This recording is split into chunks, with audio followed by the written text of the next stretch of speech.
All right. Welcome to the very first episode of IndieFaith podcast. You are listening to Jules and Mary. Hi. Firstly, I wanted to start with a few shout outs. So shout out to JLD Graphic Design and Illustration for our logo designs. Bucky, my brother Bucky for our intro song. You can find him on Logo Brothers on YouTube and I think Instagram. All right. We really ran on island time with this setup, eh? So you came over at like 8 o'clock in the morning. Yep. And it is like 12 p.m. The time I was meant to go home. It was like technical issues, then breakfast, coffee, smoke, All toilet. You didn't have to tell them. Smoke again. But yeah, so we are ready to roll. Okay, so because it's our first episode, I thought we'd start off by introducing ourselves. So my name is Julia, or Jules for short. Full Samoan, born in NZ, but lived here in Australia most of my life. My partner, he's South African, but I was going to say born in Australia. Oh, shit, was Sorry, Rob. Actually, he was born in South Africa. Say gay. Yeah, born in South Africa. And lived in Australia most of his life, and we both have a 5-year-old son, Brody. And yeah, that's I don't know what else.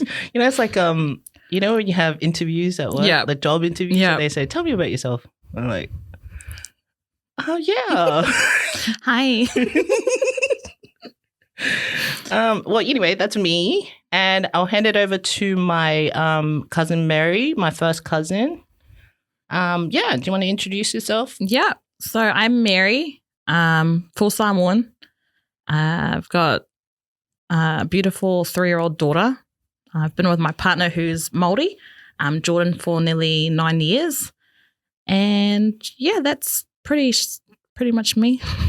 What are you going to do for 10 years? We're meant to get married, but because of COVID. Yes, COVID.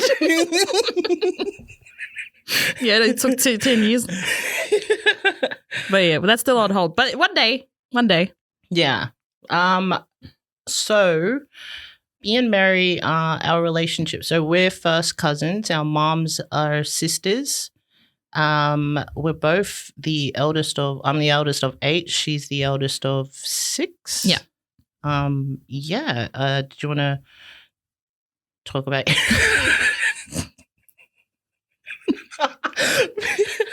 Yeah. So yeah, as Jules mentioned, I am the oldest of 6, 3 girls, 3 boys. Mum's a single parent. But I don't know what else to say now. I know. Like we wrote down notes, and then I'm like, wait, we already finished that one. There's a board right there. We're just we've already finished half of the stuff we were going to talk about. What are we going to talk about now? Yeah. Okay. So, my mom is full Samoan, but she was born in NZ.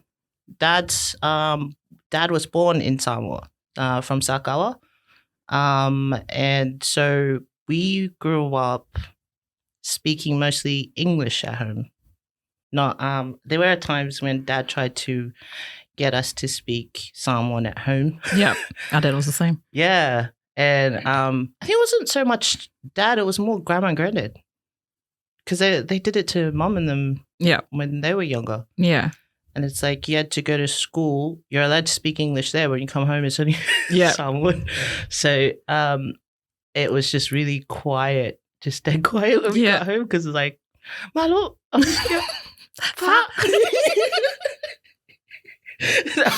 was it. No. You know what the worst was when you're watching a movie and then your dad asks you what's happening because it's in English. And then they ask you and you just stare at them like.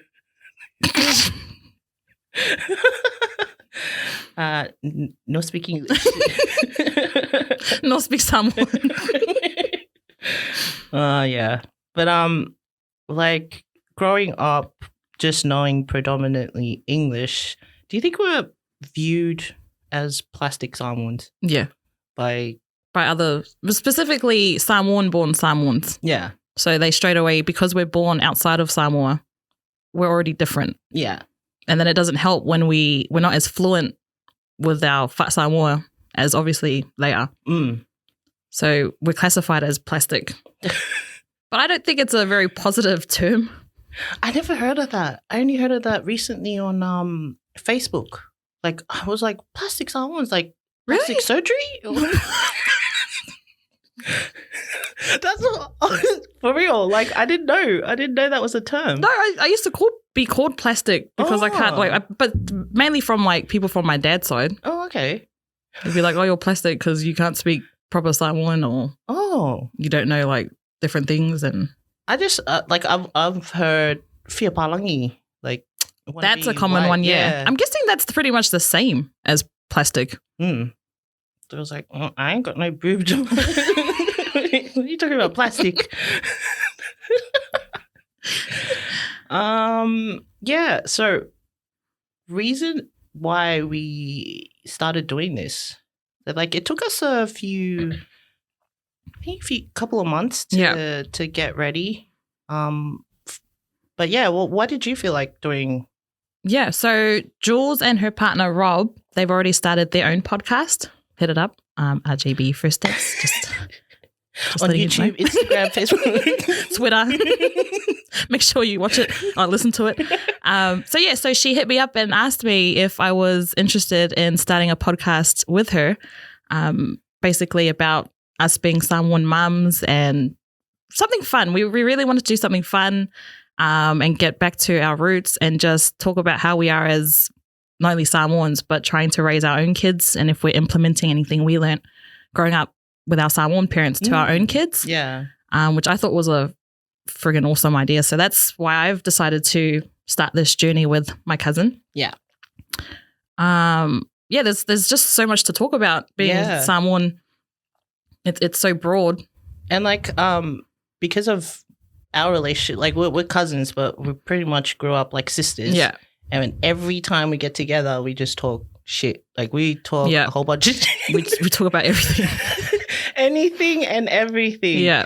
Like I'm always known as the one that talks about like shit all the time, like literal shit. She's not lying. I can't eat like with her sitting next to me sometimes. Yeah. I do it on purpose because I love the reaction I get. Because she can still carry on eating. What? So because we do this all the time anyway, so I thought, why don't we just like go on air? Because I was doing it with Rob, and then the only person I was thinking about was doing it with you. Yeah. So and then when I messaged you, I was so happy that you were on board with it, because I was like, I think this will get somewhere. I hope it gets somewhere. True. But I need it to get somewhere also. Please. We need to feed out. I want to stop 100 kids. Yeah. So, okay. What else do we talk about?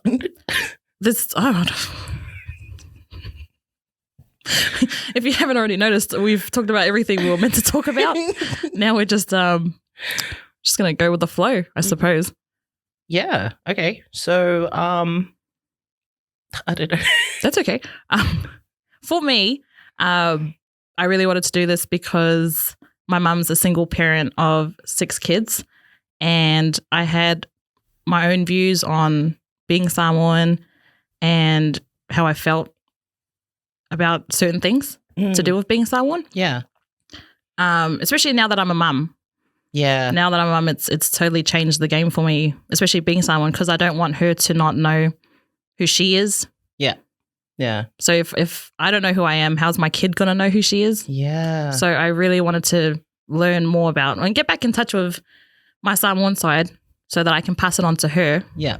And then she knows that side of herself. Yeah. She's half Māori, half Samoan. So at least if I can sort of teach her what I know, she can pass that on to her own kids one day, or true. whatever she decides to do. Yeah.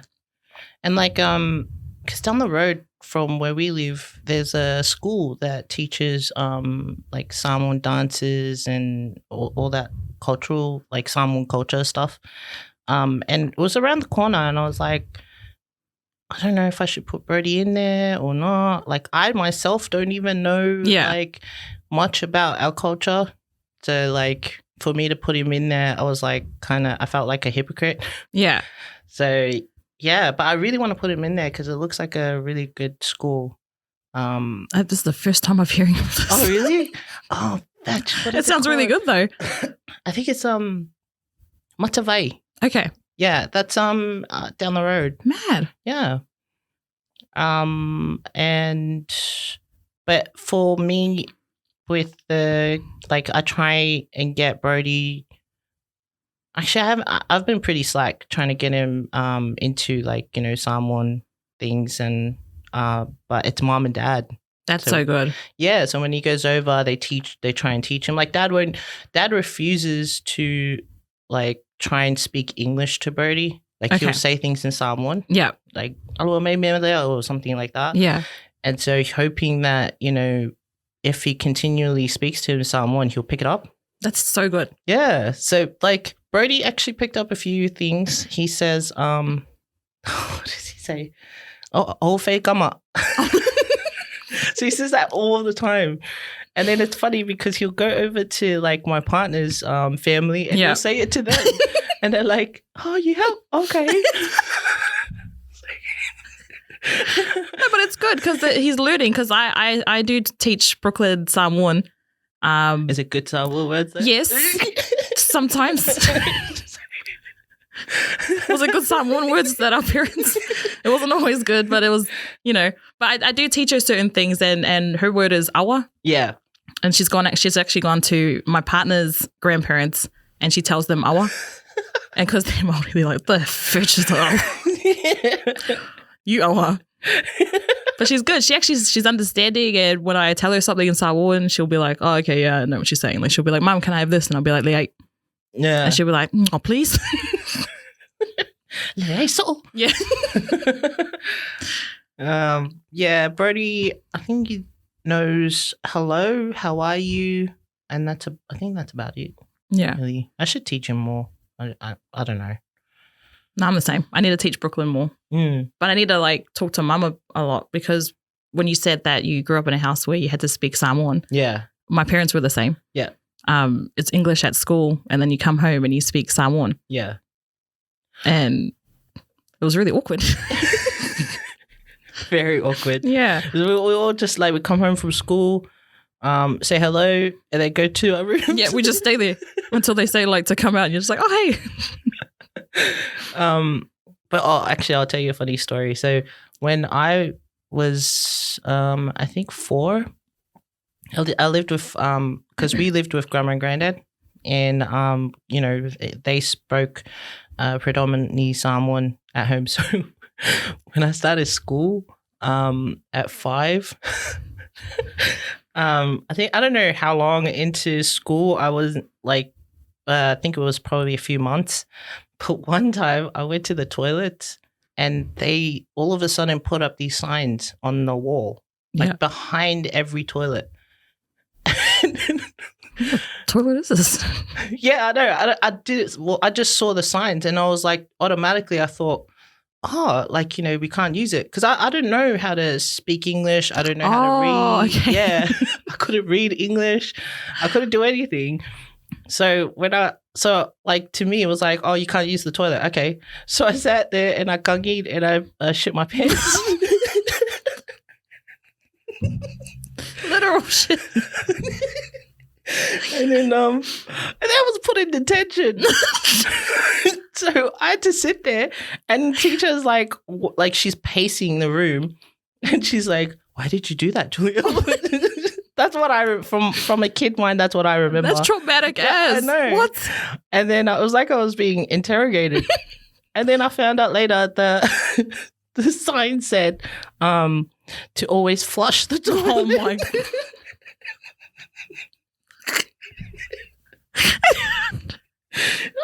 Say, can I put pictures next time? time. Well, then how dare she give you detention? I know. Shit. Thank you for sharing that with everyone. And then because because I messed up my pants and everything, they took me to the office. So I went to where the sick bay area is, and they had spare clothes like the lost and found, and they gave me these undies. I swear it was like, turf, like the grass.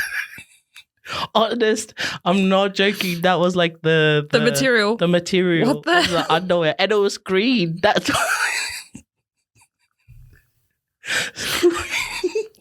why was it green though? I don't know. But that's all I remember at that age. Like when I went home, and I was wearing it, and it was like itchy as.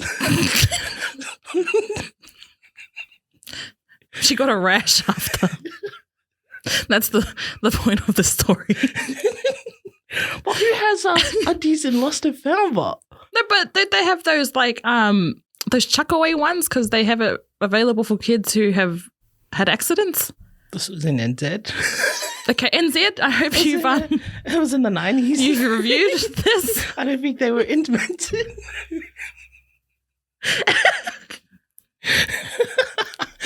Anyway, yeah, that's my story. I think the point of your story is that we didn't understand English because we were brought up in a household where you had to speak Samoan, which reminded me of that same story of my brother who threw up.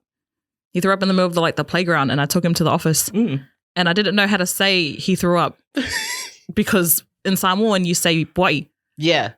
So they asked me what happened, and I said he just boyed everywhere, bro. And they just stared at me like, "Poi?" And they're like, "What?" And I'm like, "He just boyed on the playground near the the area where you hopscotch and stuff." And they full asking me, "What do you mean? I don't understand what you're saying." And then I had to show them actions. I had to be like, and looking back, I look stupid. But that's like all cultures, like that. English is their second language, or not even any language, but they have to use actions. Yeah. But yeah, that's so true because like with my story, I was too because I couldn't speak English, I couldn't go ask the teacher what does that mean? Because I really need to go, shit. Why did you do that, Julia? Because I can't speak English. Yeah. But yeah, and then what about your brothers? I remember they went to Samoa. Yeah. My two youngest brothers, they moved to Sa. I think they went for a year. Yeah, it was a year. How old was I? Far out. I think I was 14. Yeah, 14, and they were very young because it's about a massive age gap. We won't have to mention that. Shut up! I'm older than you. Okay. You didn't have to tell everyone that either. Oh yeah, so they moved there for a year, and then they came back and they didn't speak a word of English. It was like speaking to Martians. I did not know how to communicate. They didn't know how to communicate with me. And they're my brothers. We grew up since they were born. So to come back from Sa and we can't talk to each other, it was such a huge barrier for us. Yeah. Because they would try and explain something to us and we're just like, yes. Lelei.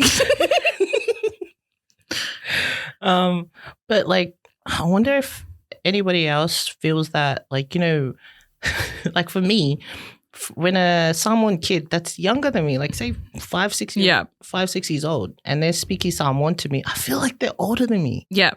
The way they speak it. Yeah. Because I'm not at that level where I can speak fluent Samoan. Yes. So when they speak it to me and they're like, no, I'm like, I think it's because the Samoan language is actually, for me, it's such a respectful type of language that you have to say it with a certain level of respect, that when it's spoken to you and you can't communicate back, you just feel, I don't know, you feel all sorts of stuff inside. You're just like, I don't know what to do. Yeah, but the language itself, I remember with your brothers, when they came back, they spoke fluent, like their Samoan was a lot more fluent than the English ever was. Yeah. Like even my English wouldn't even compare to how fluent they were in Samoan, because it was just like big words and everything. And I'm like, whoa. And it was only for a year. Yeah. So for 12 months and then to come back and that's all they knew was Samoan. It was really different. Yeah. And then they lost it. Well, I don't know how you guys were, because you guys are siblings, but like with us cousins coming over, your brothers would like start talking to us. We're like, okay. Well done. Because it wasn't that they just spoke it so fluently. They were very fast. Yeah. And Samoans sometimes talk really fast, especially the kids. Yeah. The kids speak really quick. So you're trying to catch up. And then when you can't, and then they would get frustrated with you because you're not understanding what they're saying. And then they would act like the way what adults would act when you're not understanding what they're saying. Yeah. Yeah. So you were just floored. And then you just sat quietly. That's what I mean. It's like they're like they're older than us. Like they're almost the same level as like our parents. Yeah. And they're only younger than us. They were really young. Yeah. Like I think one was like 6. The other one was like, but then the way they were speaking, it was almost like with my dad. They could like, have a conversation. Yeah. But then with us, we're like, do you want to play Nintendo? Yeah.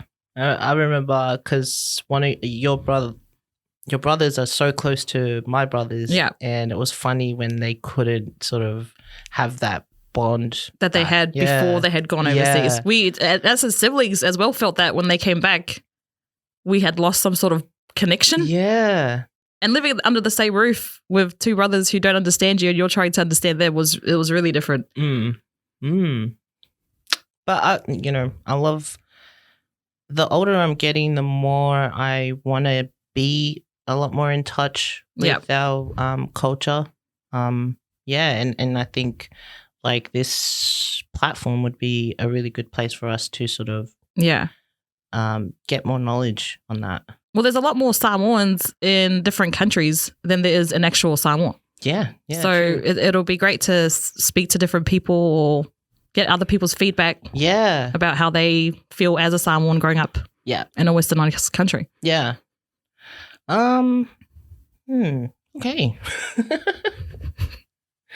Well, do you have anything else to add? No. Okay. I'm good. I think we'll end it there. But stay tuned. We've got a lot more. Don't worry, we'll have a lot more to talk about. We're just getting over the nerves in this episode. So now that you know us, stay tuned for the next episode. I promise it'll be worth listening to. Thank you.